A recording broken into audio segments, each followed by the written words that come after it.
Okay, my name is James Williams Jr., and the following video that I'm making is about to offend a lot of people.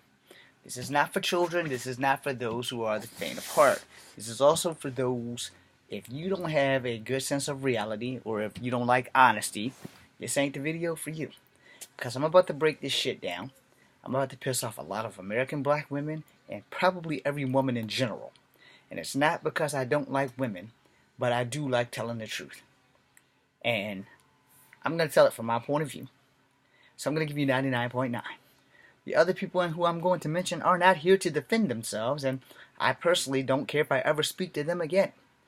But I'm going to offend people on the highest level. So after this, within the next minute, because I'm only a minute in, you should probably not watch this video. Now, if you can handle the truth and you like the truth, hey, this video is for you. I will try not to do any swearing because this video will be emotional events that happened in my life, and you're not going to like it. And especially if you are black, you are definitely not going to like it. It's not a reverse racism thing. It is an honest thing. It is shit that happened to me in my life, and it is why I am the way I am.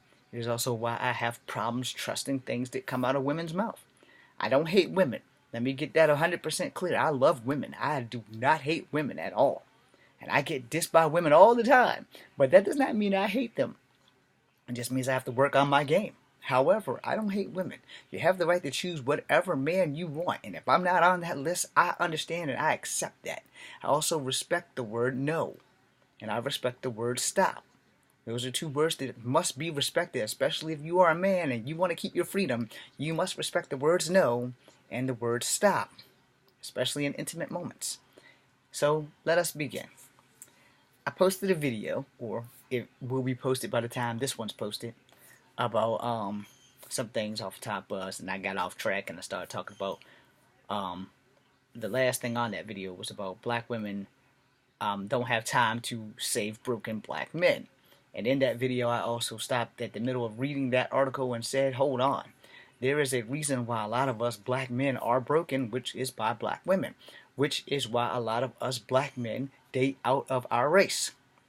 Now, being that I'm multicultural, a lot of people don't even know I'm fucking black.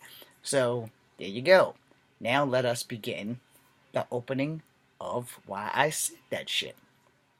A lot of black women do put up with a lot of shit from a lot of black men. Let's keep that shit real. A lot of black men put women through some shit. And I mostly mean black women and black men. I can't talk bad about interracial relationships because most of them seem to last longer as long as racist members of both sides of their family don't get involved and try to fucking ruin the relationship. Because this happens in a lot of interracial relationships where people who are happy and in love because they are of different races have to conflict their family. Not the family they've made together, but her side or his side, depending on which one is the most racist side. Don't you think for a New York minute, if you're black and you're watching this, that there are not black racists who hate white people and don't want to see white men and black women together, or black men and white women together, and they hate that shit. All right? They really hate that shit. And I know because I've been in relationships where, oh, well, we don't really want her dating him because he's black. Well, we're really only going to date you because you're black and everybody's doing it. Yeah, that was one of my white girlfriends that really fucked me up for life for that by bringing her new boyfriend to my job. This has been a reoccurring thing with me with women, okay? So, in the video, as I said, I don't date black women. I will never date another black woman. You can be half black, that's fine.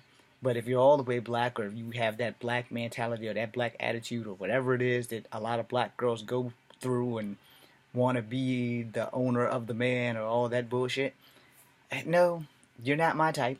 I don't want anybody who thinks they're going to own me, and I don't give a damn what your damn race is. But I have a specific preference. I prefer Asian and Latin women and white women. I do not date black women. I will not date black women, and now I'm going to tell you why.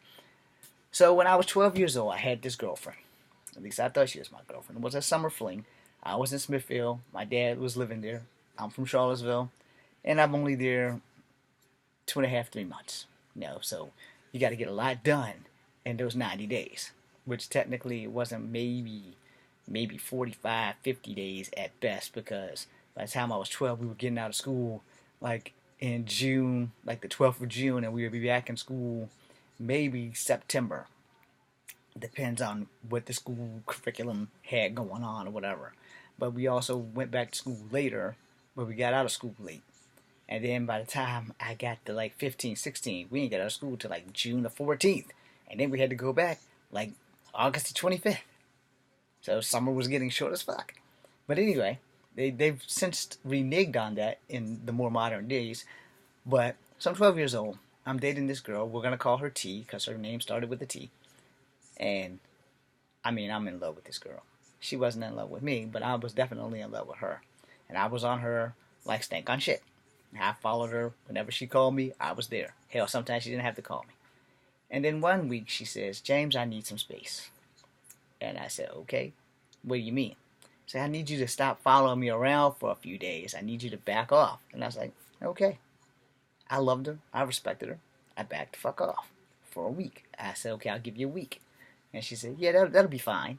A week without seeing you, even though we live in the same fucking neighborhood, but I had to leave her be for a week. And in that week, as I said in the other video, she brought her new boyfriend to my porch, posing him as her cousin. She told my dad and me that was her cousin. My dad went to go get donuts. As soon as my dad left, I give her respect and her props, because then when my dad got out of there, she's like, this really isn't my cousin. This is my new boyfriend. And he and I do things that you wouldn't do. Because I didn't know you wanted to do that. But instead of explaining that, or getting the chance to explain that, or what she should have done, instead of telling me she needed a week, she should have just broke up. No. She go gets a new boyfriend, and then, give her honor, she did come and tell me, but she told me in the wrong way. And I let her walk off my porch. Her boyfriend, on the other hand, he got my size 7 boot to the ass, because at the time I think my shoes was a size 7, and he flew off my porch and skinned up his chin on the concrete. And then I threatened her, and I said, I'm going to fuck him up every time he comes here. So you better go see him, because if he comes down this block, he has to come past my house to come into this block, unless he comes through the swamp. I said, and I can go play in the swamp all day waiting for him, because I'm 12 years old and we have nothing better to do in the summertime. So every morning that she got on her little spree motor scooter and drove past my house, I tried to make her wreck that sumbitch. I'd jump out that goddamn door. Because my dad went to work first, and then she would get up and get on her spree and ride out. And I could hear it rev up, and I could hear it come to the front, and I'd bust out my room and bust off that front porch and try to make her crash into that tree in front of my house.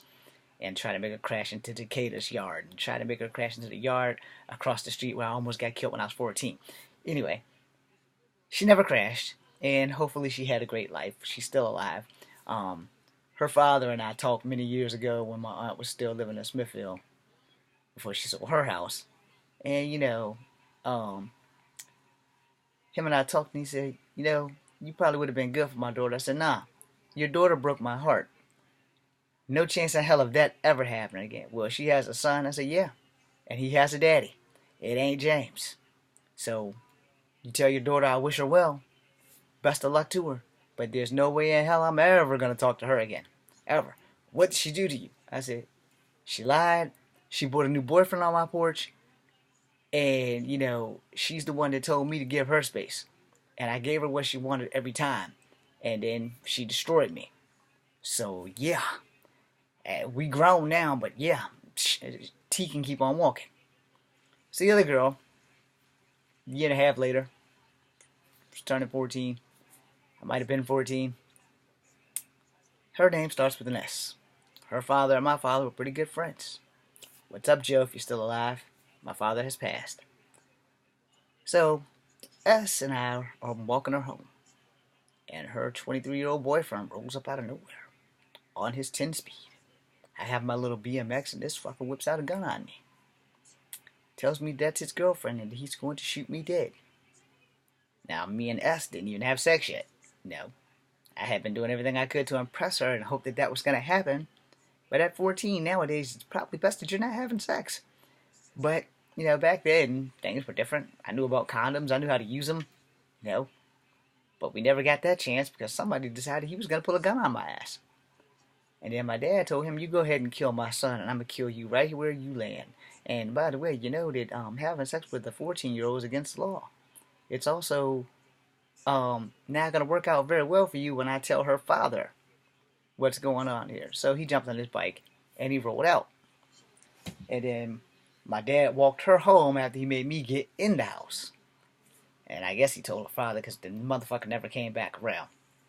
Anyway, long story short, those are the two reasons why I will never date another black woman as long as I'm leaving it. I know y'all black women are saying, but we're not all like that. We're not all like that. No, you're not all like that. But I have talked to other black girls who seem to think that when they're in a relationship, a man is their property. In your defense, I've talked to many of black men who think that when they're in a relationship, that woman that they're in a relationship is their property. That's not how it works, people. You're in a relationship, you're in a relationship together.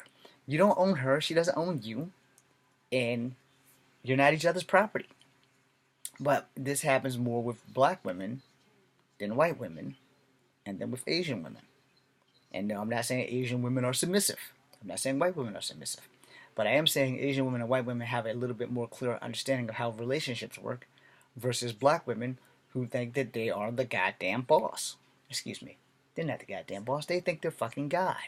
Which is why a lot of black women wind up stuck with some dumbass dude or some dumbass dude's kid that woke up and said, "No, I'm not going to be with this broad and she's going to be treating me like dog shit and think she's going to rule me and I can't do what I want to do and I can't come in when I want to go out when I want."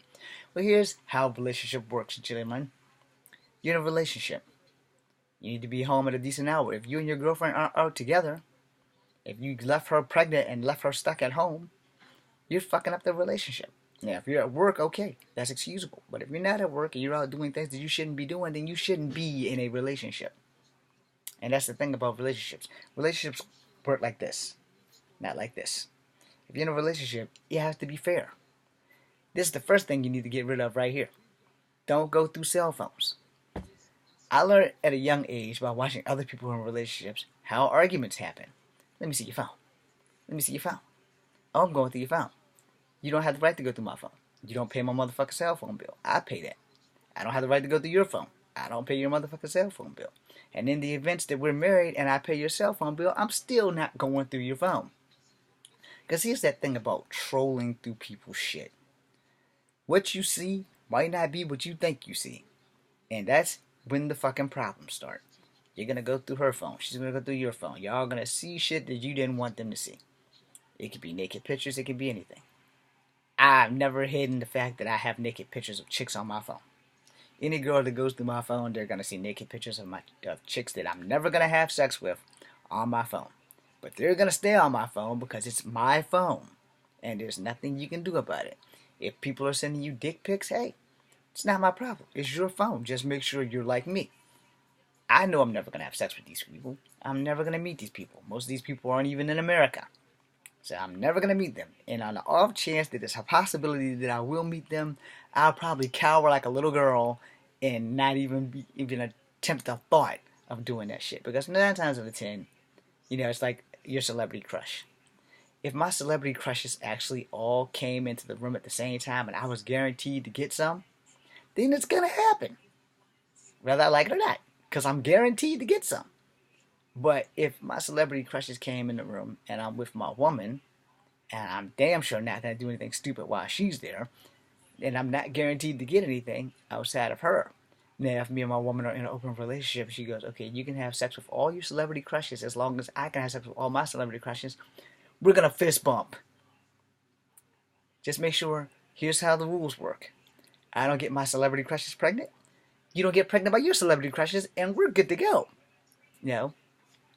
But everybody's not as open-minded as I am. No. But here's the other thing. Here's the rightful rule of and the rightful way of how life works. If you are a man, you need to understand 2 things. She was never yours. Even when you're married, she's still not yours. She's your wife. Y'all are in this because you love each other. If there's children involved, you're in this because of family dynamic. Now here's where reality kicks you. Unless this person is honestly, truly to God and love with you, there's no chance in hell that she's going to cheat on you, and you're good to go. But you need to be the same way. Now, when you're not married and you're in relationships, like you're just dating or testing the waters, here's the 100% bona fide guarantee. You can't stop her if she wants to have sex with someone else. You can't. She can't stop you if you want to have sex with someone else. She can't. Because if you guys want to have sex with someone else, you're going to do it. You're going to find a way to do it. You can resist all you fucking want. But here's the reality. If your girlfriend or your boyfriend wants to have sex with someone else, it's going to happen. And it can happen if you're married too. No. How you recover is the important part. Try to remember that. I'm James Williams News, Comfort Habit number 2. I'm going to watch Marshall Traps now. BC and you.